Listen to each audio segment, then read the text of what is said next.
ગુજરાતમાં વકીલો ઉપર અનેકવાર જીવલેણ હુમલા થાય છે તે બાબતે જેતપુર બાર એસોસિએશન વકીલ મંડળ દ્વારા મામલતદારને આવેદનપત્ર આપવામાં આવ્યું। જેતપુર બાર એસોસિએશન વકીલ મંડળ દ્વારા મામલતદારને આવેદનપત્ર આપવામાં આવ્યું હતું। ગુજરાતમાં વકીલો ઉપર અનેકવાર જીવલેણ હુમલા થાય છે ત્યારે અમદાવાદ, પાલનપુર, જામનગર, અમરેલીમાં વકીલો અને પરિવાર ઉપર પણ હુમલા થઈ ચૂક્યા છે। એડવોકેટ પ્રોટેક્શન એક્ટ બીજા રાજ્યોમાં પસાર કરવામાં આવ્યો છે તે ગુજરાત રાજ્યમાં પણ લાગુ કરવામાં આવે તેવી રજૂઆત કરવામાં આવી હતી।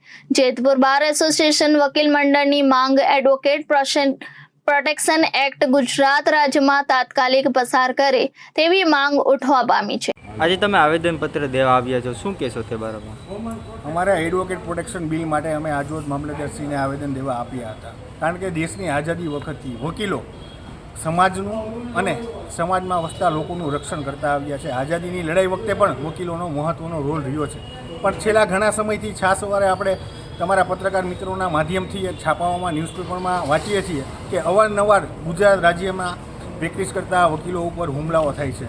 એ ભાવનગર હોય, જામનગર હોય, અમરેલી હોય, રાજકોટ હોય, અમદાવાદ હોય, અવારનવાર વકીલોના હિતોનું રક્ષણ થતું નથી।